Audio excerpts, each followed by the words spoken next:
विक्रमादित्य राजा थे उज्जैन के, जिनके बारे में इतिहास देता गवाही। न्याय इंसाफ जिनका प्रतिष्ठित रहा, सदा दूसरे की जो करते भलाई। उनके दरबार में शिल्पी गया, हाथ में थी कलम और कागज स्याही। मान सम्मान पाकर के विद्वान बोला, सिया राम राजा के सम्मुख चिताई।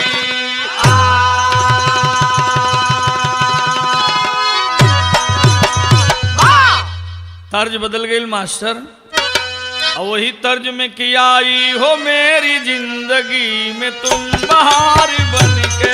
आई हो मेरी जिंदगी में तुम बहार बन के, आई हो मेरी जिंदगी में तुम बहार बन के। इतिहास की कहानी है, कोई काल्पनिक कहानी नहीं। संस्कृत यूनिवर्सिटी के प्रकांड विद्वान इस कहानी को हमें बताए। उस समय की बात है, विक्रमादित्य के दरबार में एक शिल्पी गया, चित्रकार गया। दरबार लगा था, कहा सरकार मैं गरीब आदमी हूं, कुछ पैसे की मुझे जरूरत है। राजा कहा बैठो सब्र करो, मिलेगा, पैसा मिलेगा तुम्हें। कहा सरकार मैं भीख मांगने नहीं आया हूं, मैं कलाकार हूं, चित्रकार हूं, कोई तस्वीर हमसे बनवा लीजिए, पारितोषिक के रूप में हमें कुछ दे दीजिए। राजा कहा अरे भाई चित्र बनाने वाले तो बहुत आते हैं। कहा सरकार और चित्रकारों में मैं नहीं, मेरे अंदर एक गुण है, एक प्रतिभा है, जीवन में जिसको मैं नहीं देखा उसकी भी तस्वीर बना सकता हूं। राजा आश्चर्यचकित हुआ, जिसको नहीं देखो उसकी भी तस्वीर बना लोगे? कहा हाँ सरकार। कह रहे भाई तब तो तू पूजने योग्य है। कहा नहीं सरकार, मूर्ति की होती पूजा मूर्तिकार की नहीं। मूर्ति की होती पूजा मूर्तिकार की नहीं, मूर्ति की होती पूजा मूर्ति की होती पूजा मूर्तिकार की नहीं। मूर्ति की होती पूजा मूर्तिकार की नहीं, सब कुछ मैं बना दूंगा सरकार जो कही। सब कुछ मैं बना दूंगा सरकार जो कही। सब कुछ मैं बना दूंगा सरकार, सब कुछ मैं बना दूंगा सरकार जो कही। राजा विक्रमादित्य आश्चर्य में पड़ गए। सुने हैं बैन चैन राजा को नया आया है, तुरंत सभा में कालिदास को बुलाया है। राज दरबार में कवि कालिदास आए हैं, बुला के राजा सारी बात को बताए हैं। खूब विचार कर आदेश हुआ ज्ञानी का, बना दो चित्र मेरी प्राण प्रिय रानी का। भूप कहते हैं चित्रकार बड़े नामी हो, बनाना ऐसा कि उसमें न कोई खामी हो। अचरज में पड़ गए राजा। राजा बिना महाकवि कालिदास के राय के कोई काम नहीं करता था। बुलाए, कवि जी देखिए ये कह रहा है जिसको जीवन में मैं नहीं देखा उसकी तस्वीर बना दूंगा। कहे तब तो अच्छी बात है सरकार, कुछ न कुछ बनवा लीजिए इससे। राजा कहा अच्छा ठीक है, मेरी रानी का चित्र बनाओ, तस्वीर बनाओ। आदेश पाते ही राजा के आदेश लाज रखिया हमरे बानी के। आ सुन के चित्रकार चित्र बनवै लागल रानी के।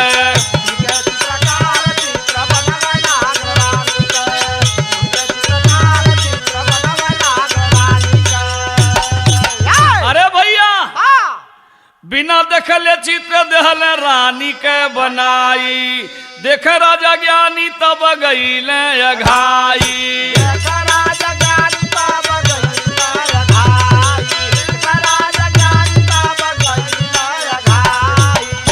बारी लगल देखावे सब जानी के।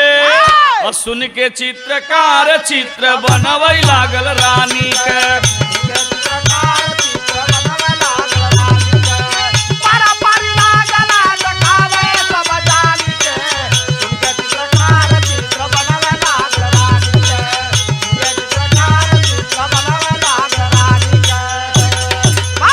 अति प्रसन्न हुआ राजा। कहा ऐसा तो कलाकार में नहीं देखा, रानी साहिबा को कभी नहीं देखा था। इतनी बढ़िया तस्वीर बनाया, हुब बना दिया, सोराहाना बना दिया।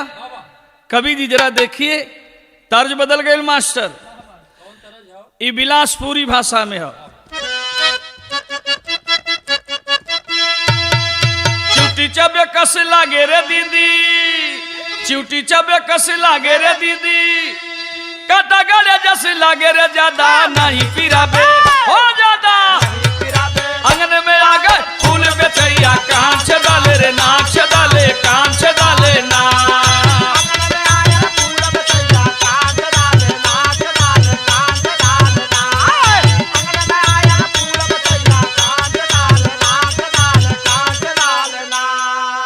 भौजैया कहले से नदिया से कि छेदवाल, बिलासपुरी भाषा में फूल बेचैया कहल जाला कान छेद वालन के। कली ना भौजी भैया लोग नाराज हुई हैं। कली तोहर भैयो ना हुआ, कहाँ गल हुआ बतावे के नागर नाथे नगर पुरमा।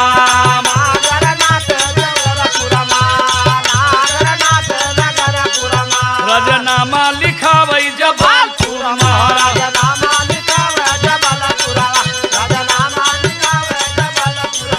अरे अंगने में आ गए फूल बेचैया, कांच डाले नाच डाले, कांच डाले ना।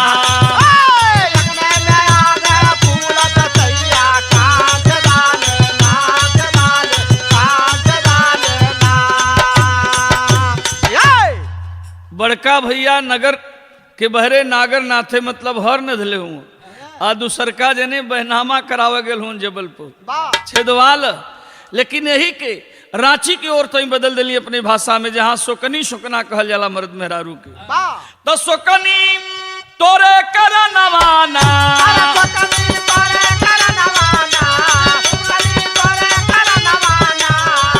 अरे जइबो मगाया लइबो मसाया, तोके पहनाई छियो जी रे सोकनी हो। राजा विक्रमादित्य कहे कि कवि जी देखिए कितनी अच्छी तस्वीर बना दिया है।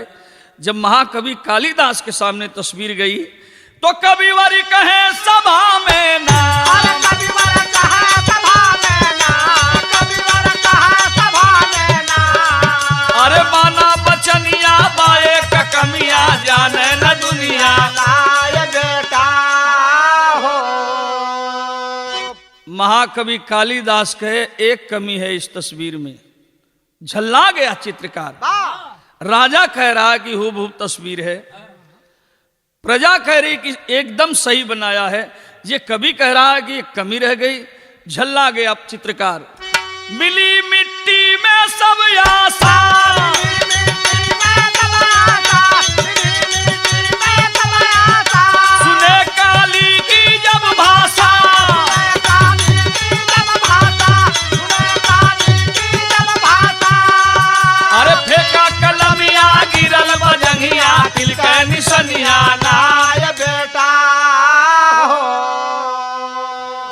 राजा के कलम फेंक दिया चित्रकार, वही रानी के तस्वीर पर जंघे पर जाके कलम गिरी, निशान बन गया जंघे पर। कालिदास कहे कि अब सुरहवाना सही हो गया। रानी के जांग पर तिल थी, उसे तुम छोड़ दिया था। ए भैया यह बतिया तो जहर हो गई। अरे तिल को ले दिल उदास होई गवा। राजा विक्रमादित्य सोच रहे हैं कि तिल को ले दिल उदास होई गवा, कैसे बात भलाई जनल कालिदास।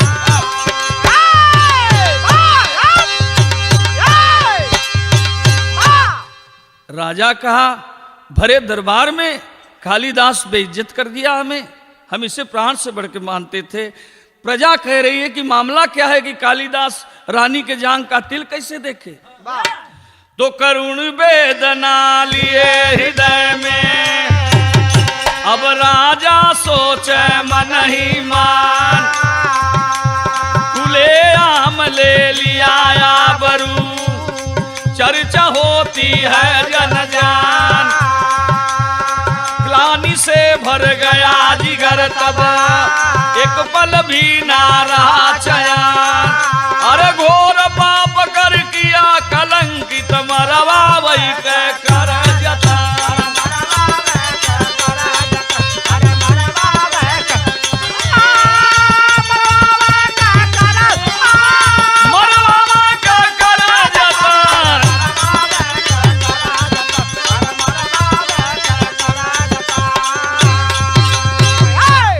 जिंदा नहीं छोड़ेंगे कालिदास को, बेइज्जत कर दिया हमें। सारे नगर में यही चर्चा हो रही कि कालिदास रानी के जांग का तिल कैसे देख लिए।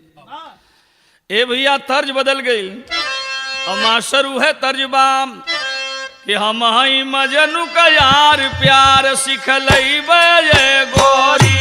हम हई मजनू का यार प्यार सिखलई बे गोरी। हम हई मजनू का यार प्यार सिखलई बे गोरी। रोष में तो आया ही राजा, साथ साथ दुखी भी हुआ। राजा होई गई ले उदास, खास आपन ना कोई। राजा होई गई ले उदास, खास आपन ना कोई। बहुत अच्छे। उदास खास आपन ना कोई। अरे जवन कालिदास रहले महलक नूर हो, आज दिल में खटकले बन के नासूर हो। तब नैना से बरस लयास, खास आपन ना कोई। नैना से बरस लयास, खास आपन ना कोई। नैना से बरस लयास, खास आपन ना कोई। और राज दरबार में जल्लाद के बोलौले, आँखियों कलेजा चाही हमके चतौले।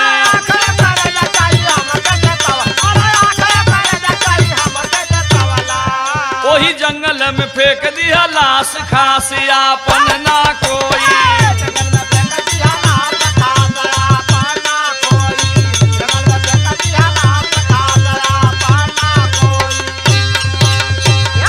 ले जाओ जल्लादों, ले जाओ महाकवि कालिदास को, इसे एक पल भी मैं देखना नहीं चाहता। मंत्री जी आप भी साथ में जाइए, जंगल में ले जाके इसको मार के आंख और कलेजा लेते आइएगा, लाश जंगल में फेंक दीजिएगा, पशु पक्षी खा जाएंगे। पकड़ लिए गए कालिदास। इस धरती के विद्वान कालिदास जल्लादों से घिर गए। एक तर्ज हो मास्टर, बहुत पहले 78-79 में कि हम गाई लोग अक्सर पसंद करें, कई बार गवावे भी। वही तर्जबाम के निबिया की डरिया, निबिया की डरिया मैया नावाली, झालू बाबा हो की झूली झूली, हो की झूली झूली, मैया मोरी गावली गीतिया, हो की झूली झूली।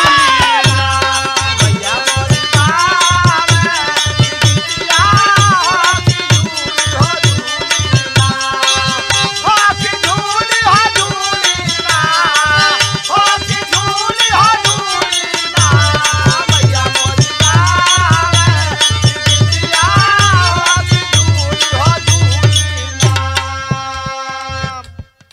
इस धरती के दुनिया के माने हुए विद्वान पकड़ लिए गए जल्लादों के हाथ। जल्लाद लेके जा रहे हैं जंगल की ओर। उस समय का भाव है, चलने कालिदास आस बरसा भरना नवा हो कि पीछे बनवा, हो कि पीछे बनवा, जालिम बन गई रजनवा हो कि पीछे बनवाना।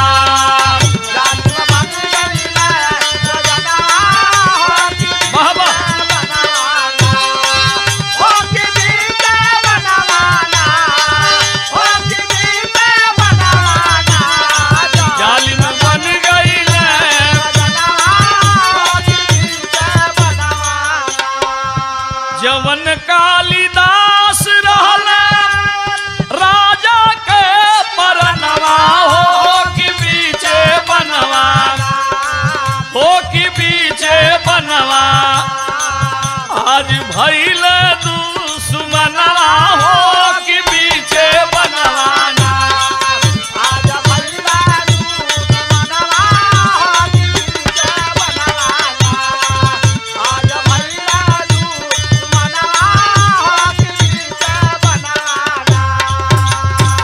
महाकवि कालिदास के आंखों में आंसू है, लिए चले जा रहे हैं जल्लाद जंगल की ओर। लेकिन मंत्री सोच रहा है जंगल में पहुंचने के बाद, कैसे बुझावल जाई, कैसे बुझावल जाई, ज्ञानी के दिया नवा हो कि पीछे बनवा, हो कि पीछे बनवा, मंत्री रचले एक योजनवा हो कि पीछे बनवा।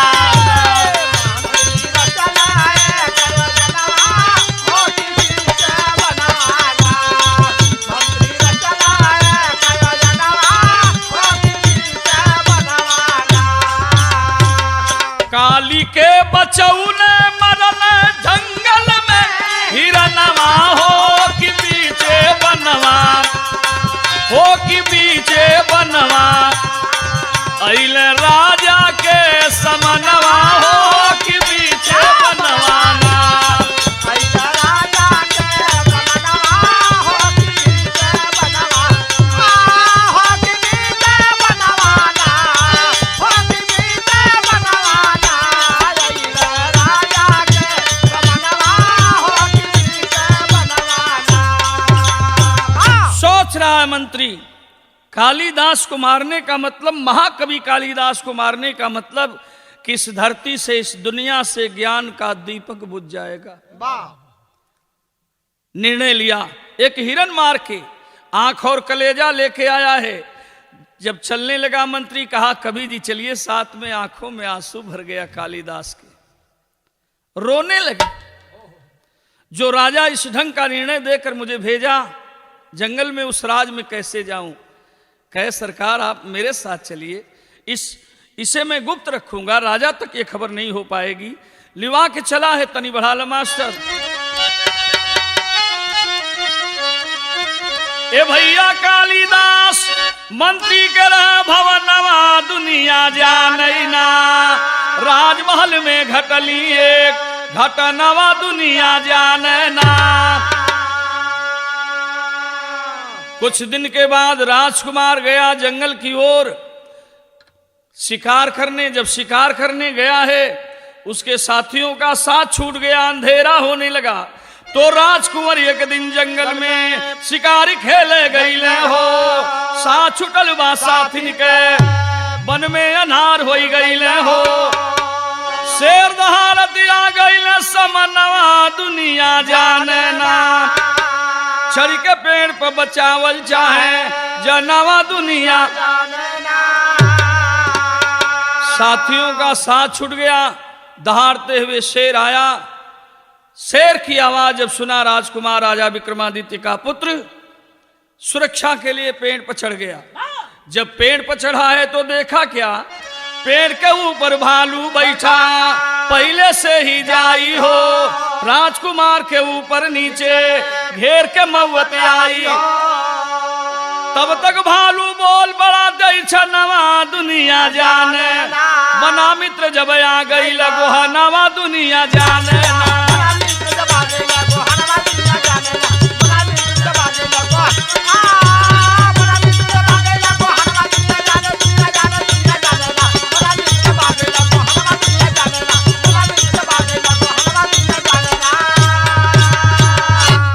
देखा कि ये लड़का पसीना पसीना हो गया, डर रहा है।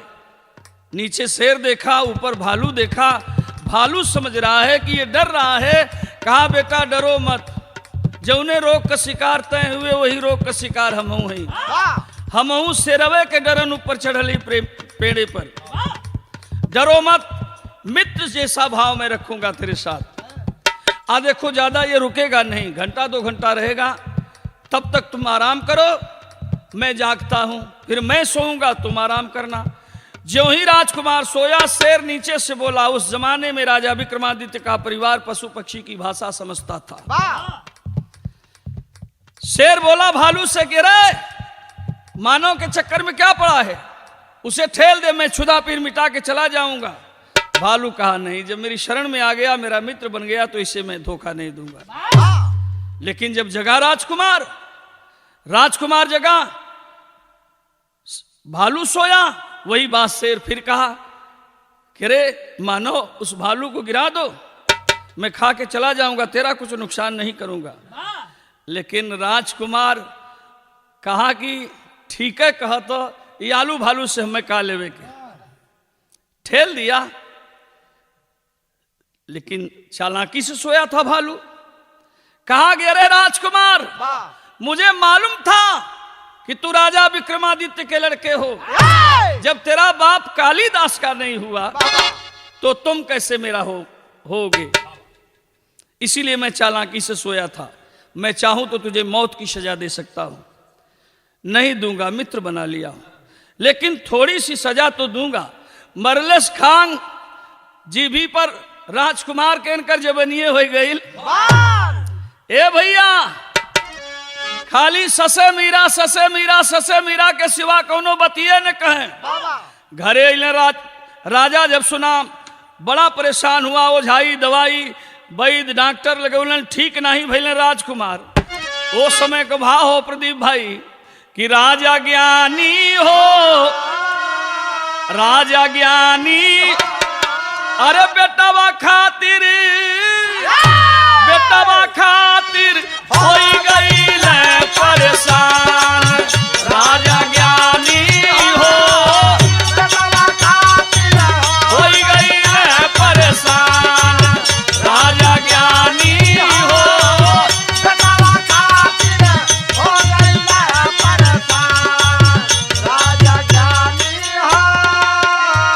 कई महीना बीत गए। मंत्री कहला कि सरकार अगर आप चाहते एक उपाय हो, हम उपचार करा दे। कहला कैसे उपचार करेगा, तो मंत्री जी कहलन। मंत्री बोला एक दिन राजा बिटिया मोर सयानी, आज्ञा होता लिया अरे हर ली है परेशानी की। राजा ज्ञानी हो, राजा ज्ञानी, बिन देखले कट गई है सब व्यवधान। राजा ज्ञानी हो, राजा ज्ञानी हो,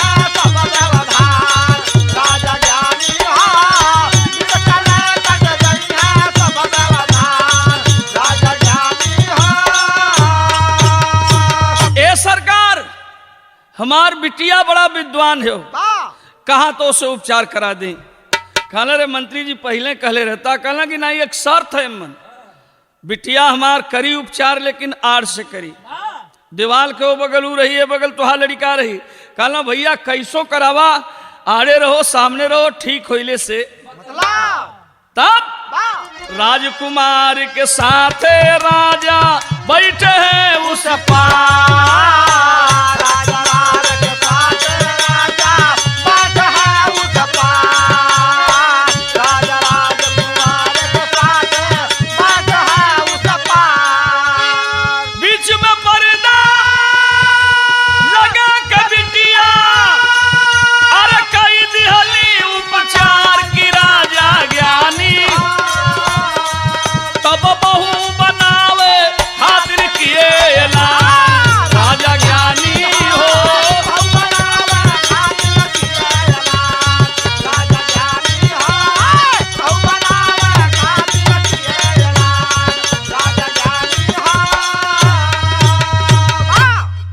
ससे मीरा, देखें आध्यात्मिक ढंग से वो उपचार करती है।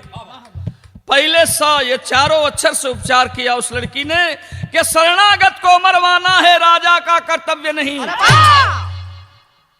खत्म हो गए राजकुमार का, अब से मीरा कहे लगल।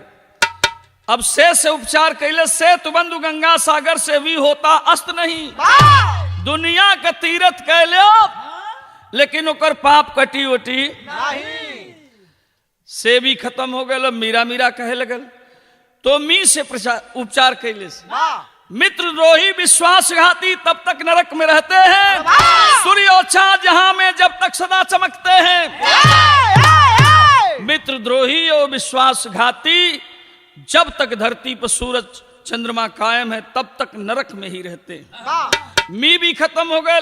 अब रा करे लगल तो रा से उपचार कैले सु। राजा का धन प्रजा के खातिर, राजा प्रजा का रक्षक है।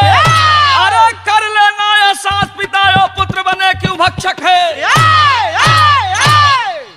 दोनों बाप दोनों समझ लो।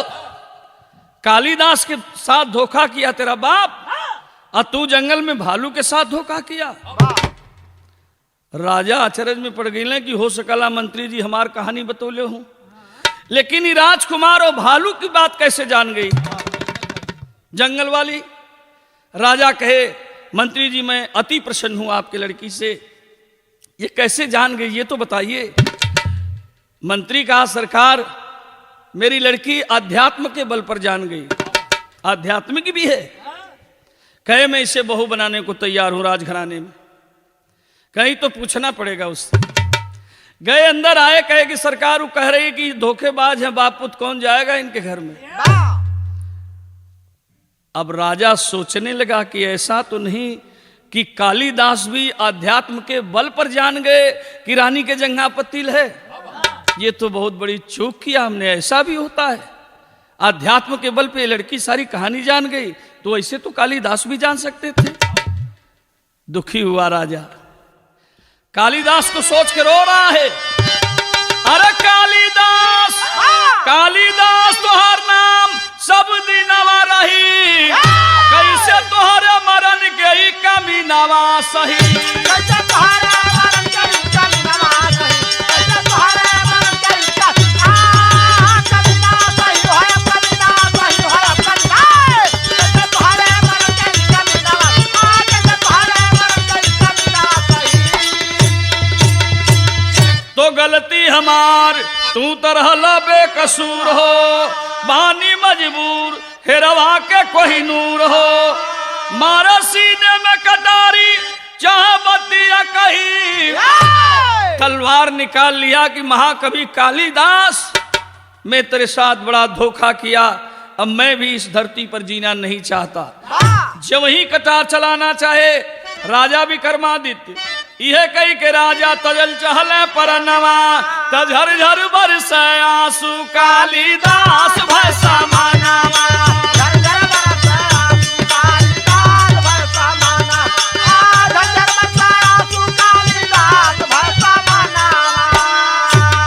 तो मांगल चाहे माफी झुक के चरण में जमही। कालिदास सामने आ गए कि राजा तो आत्महत्या कर लेगा। कालिदास को जब देखे पैर पर झुक गए। वो कालिदास मंत्री की बिटिया नहीं, कालिदास उपचार कर रहे थे। पैर में झुकना चाहे, पकड़ लिए महाकवि कालिदास। सरकार ये क्यों भूल रहे हैं आप, राजा हैं हम प्रजा हैं आपकी। राजा अति प्रसन्न हुआ। विक्रमादित्य कहे मैं बहुत बड़ी भूल किया। महाकवि आपके साथ, मंत्री बगल में खड़ा कहा कि सरकार एक भूल हमने भी जीवन में किया है आपके साथ। कहें बोलो बोलो मंत्री क्या कहना चाहते हो। कहें सरकार आपने कहा था कि कालिदास का आंख कलेजा ले आना, मैं कालिदास को छोड़ दिया, हिरन का आंख कलेजा लाया था। कहे मंत्री तू बधाई के पात्र हो, अगर तुम ऐसा नहीं करते तो मेरा निर्णय गलत था। इस दुनिया से, इस धरती से ज्ञान का दीपक बुझ जाता। शाबाशी देता हूं तुम्हें। अगर राजा गलती करता हो तो मंत्री को उचित राय देना चाहिए, और उचित काम किया तूने, इसके लिए मैं इनाम दूंगा तुझे। तो गुरु बिहारी गुरु रमन फिर फुला फूल गुलशन में। फूला फूल गुलशन में हो, फिर फूला फूल, फिर फूला फूल गुलशन में हो, फिर फूला फूल गुलशन में। भोला भरत के छोड़ के श्यामा गैला कवनी वन में हो। अरे तिल को ले दिल उदास होई गवाम, लिखते सिया राम है विश्वनाथ इतिहास। तिल को ले दिल उदास होई गवाम,